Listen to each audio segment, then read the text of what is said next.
কমিটির মিটিংয়ে আজকে উপস্থিত মনোহরদী থানা ওসি মহোদয়, বাংলাদেশ জাতীয়তাবাদী দল মনোহরদী উপস্থিত আছেন, মনোহরদী ইসলামী আন্দোলন আমির, জনপ্রতিনিধি, বিভিন্ন শিক্ষা প্রতিষ্ঠান থেকে আগত সম্মানিত শিক্ষকবৃন্দ উপস্থিত আছেন, বিভিন্ন রাজনৈতিক দলের বিভিন্ন পর্যায়ের সম্মানিত নেতৃবৃন্দ উপস্থিত আছেন এবং স্বেচ্ছাসেবক বৃন্দ, সমবেত উপস্থিতি, আসসালামু আলাইকুম ওয়া রাহমাতুল্লাহি ওয়া বারাকাতুহু।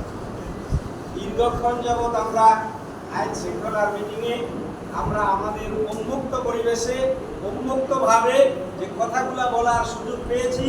বিগত 17টি বছর এই ধরনের কথা বলার কোনো সুযোগ পাইনি। যেই সুযোগ আল্লাহ তাআলা আমাদেরকে করে দিয়েছেন, সে আল্লাহর দরবারে শুকরিয়া আদায় করছি, আলহামদুলিল্লাহ। আলহামদুলিল্লাহ। স্মরণ করছি সেই সময় যাদের ত্যাগে, যাদের শাহাদাতের মাধ্যমে আজকে এই স্বাধীনতা অর্জন হয়েছে, তাদেরকে শ্রদ্ধার সাথে স্মরণ করছি। নির্যাতন ভোগ করেছেন সকলকে আমি শ্রদ্ধার সাথে স্মরণ করছি।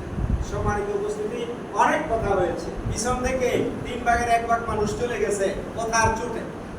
আমরা যারা আছি তো আমি একটা কথা না বললেই নয়। আমি তারপরেও ওসি মহোদয়কে ধন্যবাদ জানাই যে উনি বিলম্ব হলেও সবার জন্য উনি ধন্যবাদ পাওয়ার যোগ্য, ওনাকে ধন্যবাদ দিই। মনোহরদীতে যে শান্তি আছে, এটা মনোহরদীর এই জনতার ফসল, এই নেতৃবৃন্দের ফসল। এটা আমিও আমার পক্ষ থেকে, বাংলাদেশ জামাত ইসলামী মনোহরদীর পক্ষ থেকে, নরসিংদী জেলার পক্ষ থেকে আপনাদেরকেও আমি ধন্যবাদ জানাই যে আপনারা শান্ত থেকেছেন। এই উপস্থিতি, সম্মানিত উপস্থিতি, এই পর্যন্ত যা কথা হয়েছে, অনেকেই অনেকের সুচিন্তিত মতামত দিয়েছেন। এই সকল কথাগুলোর সাথে আমি দু একটা কথা যোগ করতে চাই। তিনি প্রকাশ করেছেন নিজের কিভাবে নির্যাতন ভোগ করেছেন। এগুলা বললে 1 সপ্তাহ ওরা যদি বলতে দেয় তাহলে কি শেষ হবে? কিছুটা আবেগে বলে ফেলেছে।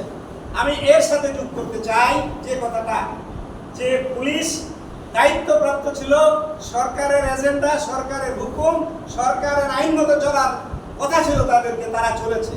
এই জন্য যে মামলা খাওয়ার উপযুক্ত না তাকে মামলা দিয়েছে, মিথ্যা মামলা দিয়েছে, গাইবি মামলা দিয়েছে, মানুষ মরে গেছে তার নামেও মামলা দিয়েছে, রিমান্ডে দিয়েছে, নির্যাতন করেছে, অনেক কিছু করেছে। কিন্তু আমি সকলের বিবেকের কাছে প্রশ্ন করতে চাই, নরসিংদীর যে তাহমিদ, আমার ছেলে তুল্য, সে 10ম শ্রেণীর ছাত্র। আমি আজকে 32 বছর যাবৎ শিক্ষকতা করেছি। সেই তাহমিদের লাশ গুলি করে হত্যা করার পরে, শহীদ করার পরে, তার লাশটা যখন তার সাথীরা নিয়ে যাচ্ছিল, সেই মৃত লাশের উপর যেই পুলিশ গুলি করেছে, এটাও কি সরকারের নির্দেশ ছিল? এটা কি বিবেক? এটা কি মানুষ? এটা কি পশু না মানুষ? বিবেকের কাছে আমি জিজ্ঞাসা করতে চাই, সকলের বিবেকের কাছে। বলতে চাচ্ছি না, আমি পরিবর্তিত পরিস্থিতিতে শুধু এতটুকু কথা বলতে চাই। এই দেশে আজকে এখন আমরা যারা বেঁচে আছি, পুলিশ প্রশাসন, সিভিল প্রশাসন, রাজনৈতিক দল, সিভিল সোসাইটি, জনপ্রতিনিধি, সকলেই এই দেশে এখন যেহেতু আমরা বেঁচে আছি, এখন আমাদের দায়িত্ব এই দেশকে রক্ষা করা। এখন আমাদের দায়িত্ব আইন শৃঙ্খলা রক্ষা করা। আজকে যদি আইন শৃঙ্খলার বিঘ্ন ঘটে, সেজন্য প্রথম দায়ী আমরা। কারণ আমরা যেহেতু এখন আছি, পুলিশে অনেক ক্ষেত্রে কাজ করছে না। সেজন্য আমি বলবো, আমার ছেলেকে বলছি, বাবা সিগারেট খেয়ে না। এই কথা কি আমার ছেলে কোনোদিন শুনবে? অতএব আমরা যারা বক্তৃতা দেই, আমরা যারা প্রতিনিধিত্ব করি, সেই পর্যায়ে হোক, এই পর্যায়ে, ওই পর্যায়ে, আমরা যেন যা বলি তা করি, এটা যেন আমাদের হয় বাস্তবতা। আমি আপনাদের গাথার্থে বলতে চাই, বাংলাদেশ জামাত ইসলামী আলহামদুলিল্লাহ, আমরা আমাদের ধারণা মতে, আমাদের বিশ্বাস মতে আমরা বলেছি যারা শহীদ হয়েছে ছাত্র, তাদের পাশে আমরা থাকবো। আমাদের সম্মানিত আমির জামাত ডাক্তার শফিকুর রহমান এই নরসিংদীতে এসেছেন। নরসিংদী 19 জন শহীদের তালিকা আমরা পেয়েছি, প্রত্যেকের বাড়িতে গিয়েছি। আমাদের আমির উপস্থিত হয়ে প্রত্যেক শহীদ পরিবারের সদস্যদেরকে উপস্থিত করে 2 লক্ষ টাকা করে নগদ উপহার দিয়েছে এবং বলেছে শুধু এটাই আপনাদের শেষ নয়, আমরা আপনাদের পাশে থাকবো। আমি এই কথাটা বলতেছি এই কারণে, আমরা যা বলি তা করার জন্য চেষ্টা করি। তার নাম হচ্ছে বাংলাদেশ জামাত ইসলামী, তার নাম হচ্ছে ইসলামী ছাত্র শিবির। আমি বলি না যে আপনারা মিছা কথা বলেন, আপনারা আবার মনে কিছু আপনাদেরকে আন্ডার এস্টিমেট করি নাই। আমি বলতে চাচ্ছি সবাইকে আমরা যা বলি তা করতে হবে।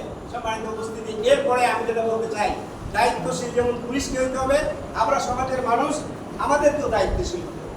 আমরা প্রত্যেক সেটাই থানাতে বলা হয়েছে তাল, যেখানে তাল সেটাকে থানাতে এসে বলা হয়েছে তিল। আজকেও কি সেটা চলবে? না। অতএব এটা চলতে পারে না। পুলিশ তার বিবেক দিয়ে, তার দক্ষতা দিয়ে, তার অভিজ্ঞতা দিয়ে সে এটা প্রমাণ করার চেষ্টা করবে, কিন্তু আমরাও এই কাজটা করব না। যেটা বিগত দিনে পুলিশ এবং অন্যান্যরা একটা দল সাদাকে কালা বলেছে, কালাকে কালা বলতে হবে, এটা আমাদেরকে শিখতে হবে। আমরা কোনো ভাঙচুর চাই না, আমরা কোনো দুর্নীতি চাই না, আমরা কোনো লুটপাট চাই না, আমরা কোনো চাঁদাবাজি চাই না, আমরা কোনো টেন্ডারবাজি চাই না। তাইলে তো আগের বেশি ভালো ছিল। অতএব সবাইকে কথা বলতে হবে না, যে যেখানে আছে তাকে সেখান থেকে দায়িত্ব পালন করতে হবে। এরপরে আমার কিছু সাজেশন হচ্ছে, আজকে যেমন পরিবর্তিত পরিস্থিতিতে যাদেরকে ডেকে, যেই ধরনের দলদেরকে ডেকে, যেই ধরনের মানুষদেরকে ডেকে থানায় প্রোগ্রাম করা হয়েছে, অনুরূপ প্রোগ্রাম এই জাতীয় লোকদেরকে ডেকে প্রত্যেকটা ইউনিয়নে করা হোক। সেখানে আরো সিভিল সোসাইটিকে, মসজিদের ইমাম সাহেবরা আছে, সিভিল সোসাইটি আছে, তাদেরকে সংযুক্ত করে আইন শৃঙ্খলা কিভাবে রক্ষা থাকে। এখন দেশ আমাদের, এখন লুটেরা চলে গেছে, সন্ত্রাসীরা চলে গেছে, এখন আমরা কি? আমরা ভালো মানুষ, তাহলে আমাদের ভালো মানুষের পরিচয় আমাদেরকে দিতে হবে দায়িত্বশীলতার সাথে। অতএব সেখানে সংঘবদ্ধ করে সবাইকে একত্রিত করে সেখানে সেটা বলা হোক। আর আইন শৃঙ্খলা মিটিং আপনারাও করেছেন, আমিও করেছি। আমি পৌরসভা সহ উপজেলা পরিষদের 12 বছর ছিলাম, 12 বছর পরে আইন শৃঙ্খলা মিটিং করেছি।